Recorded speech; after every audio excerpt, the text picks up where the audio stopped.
Hi everyone, welcome to Low Carb Revelation. I am Paula and I live a keto low carb lifestyle. It has been about a week since I have made my last video, and usually I make a few videos in a week. And I've had a cold this week and I just haven't been able to film. I didn't have much of a voice.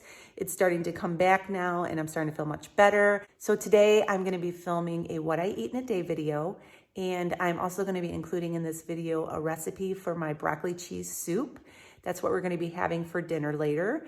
And so I'll be making that in a little while. We just got up to our place on the lake last night. We are up here for about 2 weeks, which is really awesome. We're up in northern Michigan and we wanted to come up and enjoy some of the fall colors. I plan on still filming some videos while I'm up here and sharing some of my recipes with you guys. Today, I actually just finished a cup of black coffee and that's what I've had so far. I'm getting ready to have some water right now with some electrolytes. It is, it is almost 10 o'clock and we do intermittent fasting. We usually eat around 11 or 12. We finish eating by 6 o'clock in the evening and I will be back to show you what we're having for breakfast. It is 11:20 and we are just now getting to making breakfast and I am pretty hungry. And so we bought back in the summer, me and my husband bought a half of a cow.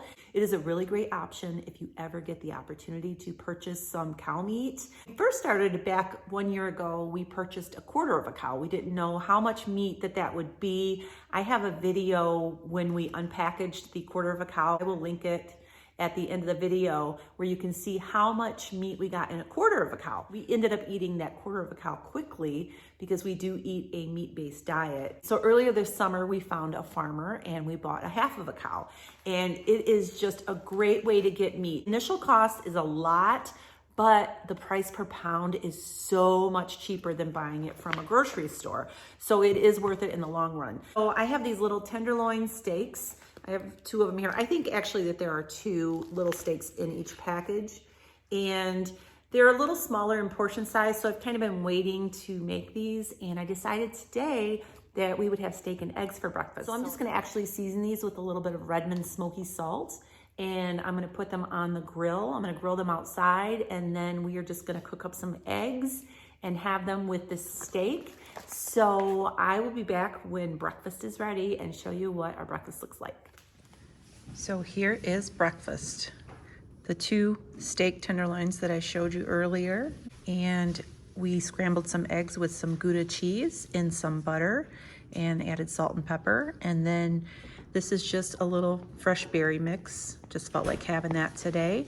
And I'm having some coffee with heavy whipping cream. I picked up some fresh heavy whipping cream from a local farmer and it's really good. So I thought I would have some of that in my coffee. We're gonna go ahead and enjoy breakfast and I'll see you soon. So it is 2 o'clock in the afternoon and it is a really cold, windy fall day up here in northern Michigan. And so this soup is gonna be perfect for dinner tonight. So I'm gonna get the soup going and then I'm going to make a loaf of the egg white bread that I make. And I think it's gonna be delicious with this broccoli soup. I haven't had anything to eat since breakfast.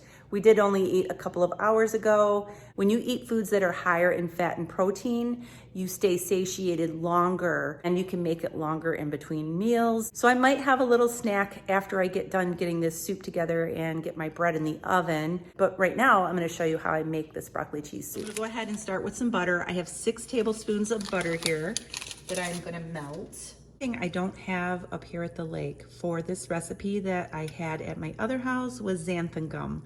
And I used a half a teaspoon of xanthan gum to thicken the soup.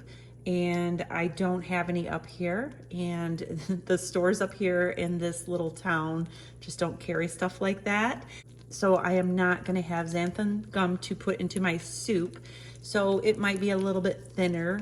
So the first thing that I am gonna be adding to this butter is some chopped onions, and I like to cut the stalk up into little bits and put it in with the onions because it takes a little bit longer to cook. I'm gonna let this cook down for maybe 4 or 5 minutes until the onions are soft. I also am gonna be adding my salt and pepper to this, and so I have a teaspoon of salt. I'm using Redmond's.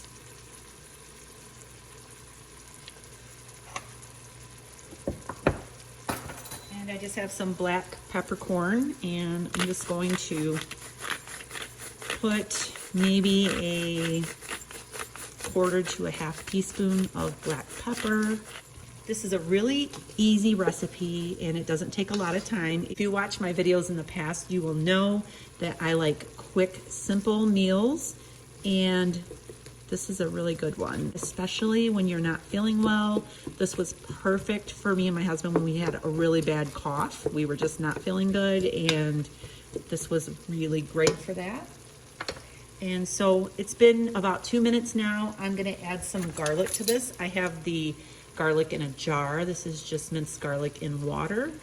And I'm gonna be adding about 2 teaspoons. You can add more. If you like garlic, you can add less. If you don't want so much. I have a 32-ounce chicken broth here that I'm gonna be adding. I'm gonna pour this whole thing in here.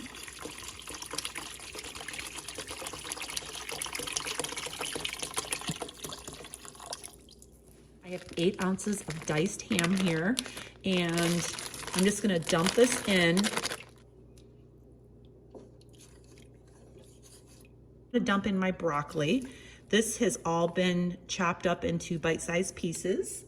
Now I'm gonna put a lid on this. I'm going to let it simmer until the broccoli is fork tender. And so that's gonna take a few minutes. I will be back when it's time to add the cheese. Okay, I am going to reduce the temperature on this down to low. You can see here my broccoli is cooked. I have 4 ounces of cream cheese, and I have 8 ounces of Boar's Head American cheese. And I am just gonna put that all in there. You could also use cheddar cheese if you want. I just like the American cheese. That's what I had on hand that day when I was sick and I was wanting to cook some of this soup, and it turned out to be super. So I'm gonna go ahead and just stir this in until it melts. And at this point, after the cheese melts, I would sprinkle a half a teaspoon of xanthan gum on top and then just slowly stir it in. And it really helped to give the soup a thickness that I probably won't get today because I'm not using it. You have an immersion blender. You could also go in and blend this up a little bit with the immersion blender. That will help thicken it a little bit. I personally like the bigger chunks of broccoli in my soup. I don't like it when it's pureed, but it's all about what you like. So you can go ahead and do that if you wanted to. Now I'm gonna quickly run through the bread recipe that I have made a couple of videos on, but since I'm making it, I'm gonna go ahead and video it in a fast version.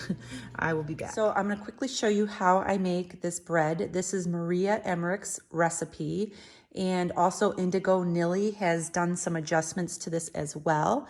So I want to give them credit for this. I don't want to take credit for this, but this bread is amazing. It is a great recipe and I love it. So I do not have my KitchenAid stand mixer with me today. I have a hand mixer. So this is going to be kind of interesting. I've always made this in my KitchenAid. I'm kind of spoiled to that, but we will survive, right? So this is 1.5 cups of water that I am putting in this bowl. And then I highly recommend weighing out your egg white powder.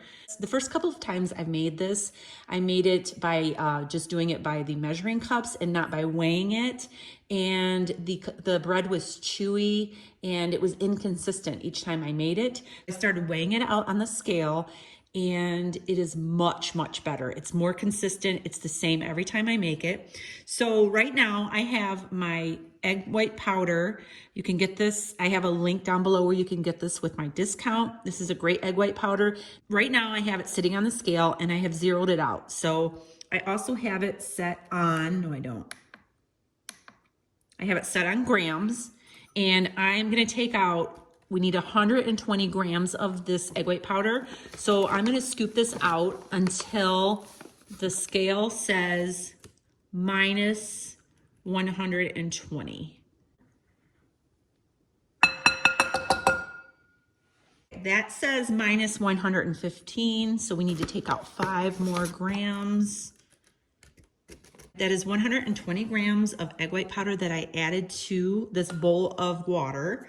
And I'm gonna be putting in here half a teaspoon of cream tartar and a half a teaspoon of salt. And I'm using Redmond's. And then I have right here some allulose sweetener. This is the one I buy off of Amazon. And this is a 1/4 cup of allulose. The role that the allulose plays in this bread recipe is that it helps to brown the crust of the bread. If you do not use the allulose, it will still be bread, but the crust will be white. And so if you want a golden brown crust, you need to add the allulose. You can add a little bit less than a 1/4 cup if you want, and it still turns out fine. I have done that before. Go ahead and turn this on. You will notice I have not added the egg yolk powder yet. If you add the egg yolk powder before you get your egg whites into stiff peaks, they will not form. So I'm gonna go ahead and whip this for 5 minutes, and I will be back when I have stiff peaks. I'm using my stand mixer right now. So I have right here, these are my egg whites that I have beaten to stiff peaks.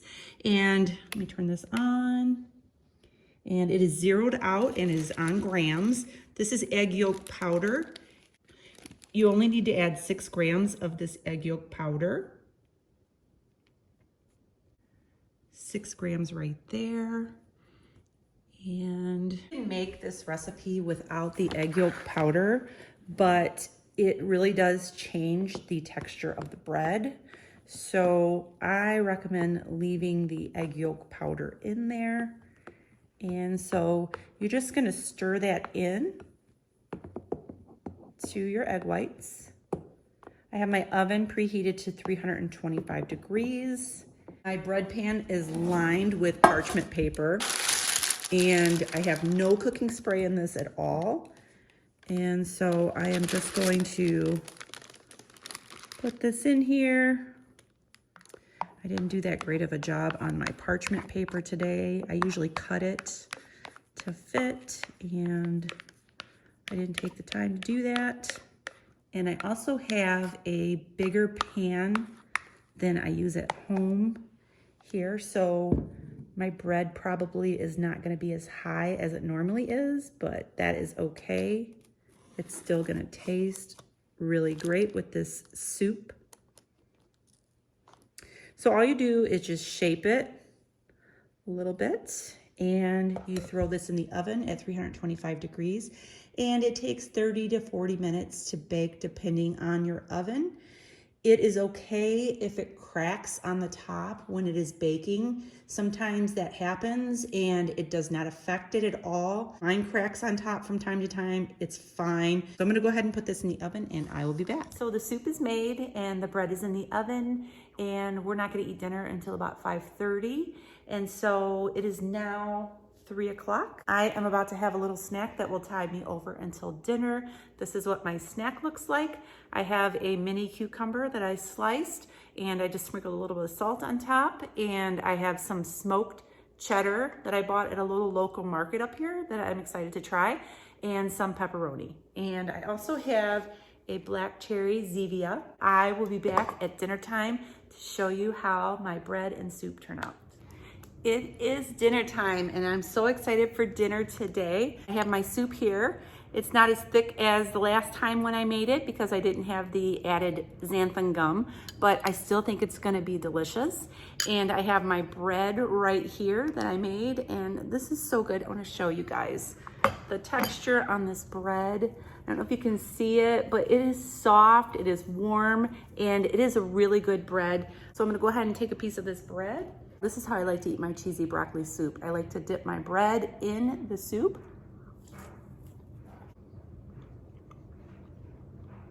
This is so good. I'm gonna try a bite of the actual soup.